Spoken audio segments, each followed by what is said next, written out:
लोगों ने एक तरह से लोकतंत्र का मजाक बना दिया है। एक आरसीपी से हैं, पूर्व केंद्रीय मंत्री, ऊपर एक पार्टी बना के बैठे हुए हैं। आशा, आप सबकी आवाज़, एक हमारे शिवदीप लांडे हैं, वो लांडे जी नौकरी छोड़ के हिंद सेना, तो अब तो कोई एक पुष्पम प्रिया चौधरी है जो काले कपड़े पहन के घूमती है, तो अब ये आ गए हैं आईपी गुप्ता ही। एक निशिकांत सिन्हा भी घूम रहे हैं, वो भी 2-4 दिन में लगता है पार्टी बना ही लेंगे। गुजरात के कोई व्यवसायी हैं, बिजनेस। नमस्कार, मैं प्रेम, आप देख रहे हैं MK news India. IP Gupta, जिन्होंने 13 अप्रैल को पटना के ऐतिहासिक गांधी मैदान में पूरा गांधी मैदान भर दिया था और उसी 13 तारीख को एक नया पार्टी का जो है जन्म दिया था, इंडियन इनकलाब पार्टी। और कल जो है अपने पार्टी के बैनर तले जो है 140 सीटों पर लड़ने का भी ऐलान कर दिया गया है और कहा गया है कि हो सकता है कि सीटों की संख्या बढ़ सकती है। इन्हीं तमाम बातों को लेकर हमारे साथ बात करने के लिए पूर्वाभी मुमताज़ सर है। सर, आईपी गुप्ता अब रन तैयार कर अब तो सीटों का जो है 140 सीटों पर लड़ने की तैयारी भी कर लिए हैं। नहीं, 140 क्या, एकदम 243 पर लड़ जाएं। जब इतना इनका मनोबल ऊंचा हो गया है तो 140 पर क्या, 243 सब जगह लड़ जाएं, मुख्यमंत्री ही बन जाए, कौन रोक रहा है। देखिए क्या है कि अभी चुनावी साल है, चुनावी मौसम है, अभी बहुत सारी पार्टियां जो है ना एकदम कुकुर मुत्तों की तरह, कहते हैं ना, कुकुर मुत्तों की तरह उग रही है। हर गली कुची में पार्टियां बन रही है। इन लोगों ने, अब मैं क्या कहूँ, सबको अधिकार है बनाने का, लेकिन इन लोगों ने एक तरह से लोकतंत्र का मजाक बना दिया है। एक आरसीपी से हैं, पूर्व केंद्रीय मंत्री, ऊपर एक पार्टी बना के बैठे हुए हैं। आशा, आप सबकी आवाज़, एक हमारे शिवदीप लांडे हैं, वो लांडे जी नौकरी छोड़ के हिंद सेना, है ना, तो अब तो कोई एक पुष्पम प्रिया चौधरी है जो काले कपड़े पहन के घूमती है, प्लूरल्स पार्टी। तो अब ये आ गए हैं आईपी गुप्ता ही। एक निशिकांत सिन्हा भी घूम रहे हैं, वो भी 2-4 दिन में लगता है पार्टी बना ही लेंगे। गुजरात के कोई व्यवसायी हैं, बिजनेसमैन हैं। अब ये आईपी गुप्ता ही क्यों छूट गए, तो इन्होंने बना ली है इंडियन इनकलाब पार्टी, है ना। और देखिए बेसिकली ये पहले कांग्रेस में हुआ करते थे और अब इन्होंने बिहार में, तो देखिए ज़्यादातर नेता लोग जात पात से ऊपर उठ नहीं पाते, एक अपना जातीय वोट बैंक पकड़े रहते हैं।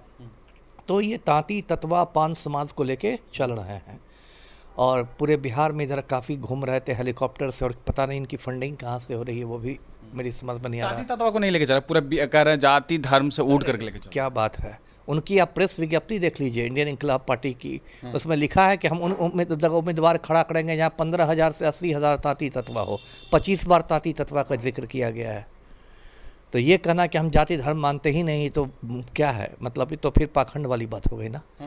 हर जगह तो तांती ततवा और इसकी बात करते हैं। देखिए तांती ततवा को मैं दर्शकों को बता दूं, बिहार सरकार ने अनुसूचित जाति में डाल दिया था, जबकि ये बिहार सरकार को अधिकार ही नहीं है। सिर्फ भारत सरकार को अधिकार है अनुसूचित जाति और जनजातियों की सूची बनाने की, लेकिन बिहार सरकार ने ये कर दिया था, उसको सुप्रीम कोर्ट ने रद्द कर दिया, क्योंकि बिहार सरकार ने मतलब अपने अधिकार क्षेत्र से बाहर जाके काम कर दिया था। अब इसी बात को लेकर ये कूद रहे हैं। लेकिन अब देखिए हो क्या गया है कि ये सब जो पार्टियां हैं, जैसे इसमें आप मांझी के भी जोड़ लीजिए, हम को जोड़ लीजिए, या मुकेश साहनी की जो पार्टी है आप वीआईपी को जोड़ लीजिए, या उपेंद्र कुशवाहा की जो पार्टी है राष्ट्रीय लोक मोर्चा को जोड़ लीजिए, या एक पशुपति कुमार पारस की भी एक है राष्ट्रीय लोजपा, जी। तो ये सब पार्टियां क्या है, देखिए ये पार्टियां क्या हो गई हैं, जब से मतलब गठबंधन राजनीति इस देश में सामने आई है, मतलब एक पार्टी को बहुमत मिलना बंद हो गया है, त्रिशंकु लोकसभा हो जाती है, त्रिशंकु विधानसभा हो जाती है, तब से जो ये टुटपुजिया पार्टियां हैं ना, इनका बहुत भाव बढ़ गया है ना। मान लीजिए बिहार के संदर्भ में मैं बोलूँ, मान लीजिए अगले जो चुनाव होते हैं नवंबर में, उसमें त्रिशंकु विधानसभा आ जाती है, मतलब किसी पार्टी या किसी गठबंधन को बहुमत नहीं मिलता है।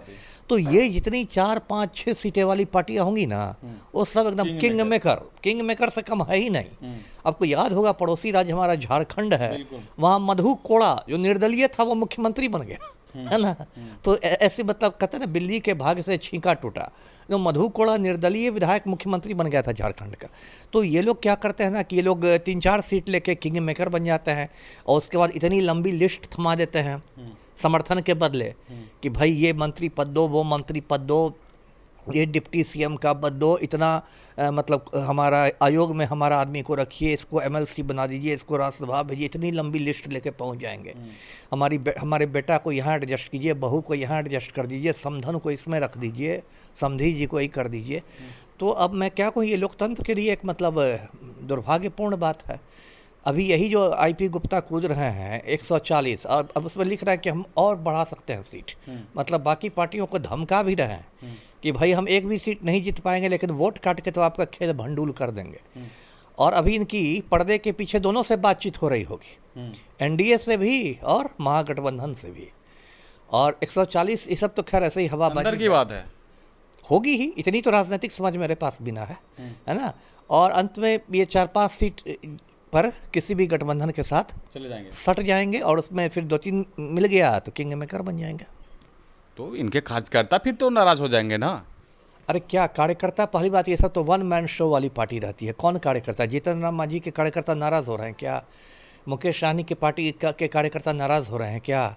जो शिवदीप लांडे की पार्टी के कार्यकर्ता ये सब तो अब क्या बोले, वन मैन पार्टी है, वन मैन शो है। इसमें कौन, ऐसा थोड़ा है कि लाखों हजारों कार्यकर्ता हैं। आईपी गुप्ता बोलते हैं कि हम नहीं लड़ेंगे, अगर मेरे का समर्थन में जो कार्यकर्ता अगर कह दिए तो लड़ेंगे।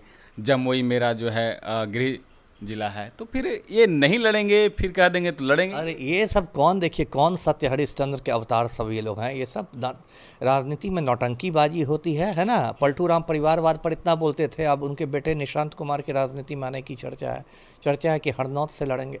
तो ये सब राजनीति में कोई ये लोग सत्य हरिश्चंद्र नहीं है। इन लोग की अदा होती है, शुरू में दिखाएंगे कि मैं तो एकदम सन्यासी हूँ, मुझे तो कोई मतलब नहीं है इस राज्य पार्टी से, मैं नहीं लड़ूंगा चुनाव। अंत में बोल देंगे कि कार्यकर्ताओं का इतना दबाव था, है ना, कार्यकर्ताओं का इतना दबाव था कि उस दबाव के सामने झुकते हुए पार्टी के हित में, राष्ट्र हित में और राज्य हित में मैंने ये फैसला ले लिया। इतनी नौलखा बात कहेंगे कि आप भी घबरा जाइएगा। जी, एक बड़ा सवाल है कि इंडियन इनकलाब पार्टी तो बना लिए, लेकिन अभी जिस तरह से 140 सीटों पर जो ऐलान किए हैं, इससे पहले कोर कमेटी से लेकर तमाम जो विस्तार होना चाहिए पार्टी की वो किए नहीं है, तो इतनी जल्दीबाजी में क्यों? अब जल्दीबाजी में है, अब हड़बड़ी का ब्याह है, कनपटी पर सिंदूर लगेगा, है ना। ये लोग कुछ देखिए जल्दीबाजी क्या होती है, जो राजनीति की असलियत मैं आपको बता रहा हूँ। बहुत सारा, मैं किसी एक पार्टी की बात नहीं कर रहा हूँ, ये बीमारी ज़्यादातर पार्टियों में है कि बहुत सारी जो सीटें होती हैं ना वो बिकती है। आप इतना पैसा दीजिए तो आपको जिलाध्यक्ष बना देंगे, आप इतना पैसा दीजिएगा तो आपको महासचिव बना देंगे, इतना पैसा दे दीजिएगा आप सीधा राष्ट्रीय उपाध्यक्ष बन जाइएगा। तो सिर्फ नाम के लिए? हाँ, तो नाम के लिए एक लेटर पैड आपका छप जाएगा ना। अच्छा, लेटर पैड आपका छप जाएगा ना कि फलाना बाबू राष्ट्रीय उपाध्यक्ष फलाना पार्टी। अब क्या कीजिएगा, अब लेटर पैड पर लिखना शुरू कीजिए, दलाली शुरू कीजिए। तो क्या होता है कि ये सब बहुत पैसे का खेल रहता है, और ये सब फंड के लिए, पैसा जुटाने के लिए इस तरह से नियुक्तियां होती है कि हम एकदम पूरे बिहार में 38 जिला में हम जिलाध्यक्ष बनाने जा रहे हैं। तो बहुत सारे लोग पहुंचेंगे, जो 2 नंबर के लोग हैं, थोड़ा मनी लॉन्ड्रिंग करनी है, थोड़ा चुनाव लड़ने की भी खुजली हो रही है, तो बहुत सारे 2 नंबर के लोग आपके पास पहुंचेंगे। तो फिर मोल भाव कीजिए कि जिलाध्यक्ष का ये रेट है, महासचिव का ये रेट है, राष्ट्रीय उपाध्यक्ष का ये रेट है। जी, 13 तारीख को जितने भीड़ गांधी मैदान में भर दिए, क्या लगता है कि आईपी गुप्ता को वो भीड़ जो है वोटरों में तब्दील कर उनको समर्थन मिलेगा? नहीं, भीड़ तो बहुत तरह से जुटाई जाती है। अब वो एक तो एक अलग ही किस्सा हो गया। भीड़ तो बहुत जुटाई जाती है, भीड़ तो आपको भाड़े की भीड़ भी होती है ना। यदि आप भी पैसा खर्च करें और लोगों को कहें कि भाई सबको 500 रुपया मिलेगा, पटना एकदम मंगनी में आओगे जाओगे, तो पटना घूमने के लिए, गोलघर देखने के लिए कितने लोग पहुंच जाएंगे, है ना। भीड़ की, बिहार में भीड़ की कमी है, हर चीज़ की कमी है, शिक्षा की कमी है, स्वास्थ्य की कमी है, बिजली, सड़क, पानी सब की कमी, लेकिन भीड़ की क्या कमी है। यदि इतने लोग निठल्ले हैं बिहार में, उनको आप सीधे कह दीजिए कि आपको इतना रुपया नकद मिल जाएगा बस में आने जाने का, अब पूरी सब्जी आपको खिला देंगे मंगनी का, तो पूरा गांधी मैदान भर दीजिए। सब पैसे का खेल है। देखिए, तो आईपी गुप्ता मतलब ये जो बना रखे हैं भीड़ का, तो सपना देख रहे हैं? मेनली लोग सपना देखते ही है ना। मैं तो इतने ज़िलों में एसपी रहा हूँ, इतने सारे चुनाव मैंने करवाए हैं। भीड़ को क्या होता है, आप गाँव में किसी खेत में हेलीकॉप्टर उतार दीजिए, 10,000 तो ऐसे ही भीड़ हो करने लगेगी, है ना। कोई आपको नहीं देखने आती है, सब हेलीकॉप्टर को देखने आता है। जब वोट देंगे तो सब किसी अलग को देंगे। तो भीड़ का बिल्कुल अलग खेल होता है। भीड़ जो है वो ज़रूरी नहीं कि वो वोटों में तब्दील हो जाए। जी, तो आईपी गुप्ता इतनी जल्दी में क्यों है, तो तमाम बातों को लेकर जो है पूर्वाभ्यास अमिताभ दर्शन ने बता दिया है कि क्यों कर रहे हैं। प्रेशर पॉलिटिक्स खेलेंगे, और क्षेत्रीय पार्टी बिहार में काफ़ी ज़्यादा जो है एक्टिव मानी जाती है, और भाव जो है किस तरह से बढ़ता है आपने पूर्व के विधानसभा से लेकर लोकसभा तक आपने देखा, और आने वाले विधानसभा में भी देखिएगा कि किस तरह से 2, 4, 10 पार्टियां और नई बनेगी, और अपना अपना जो दबा और दबदबा दोनों जो है ठोकेंगे कि नहीं हम इतने सीटों पर लड़ेंगे, लेकिन बिहार और बिहार की जनता के लिए कोई नहीं सोचेगा। फिलहाल इस खबर में इतना ही। देखते रहिए इंडिया। धन्यवाद।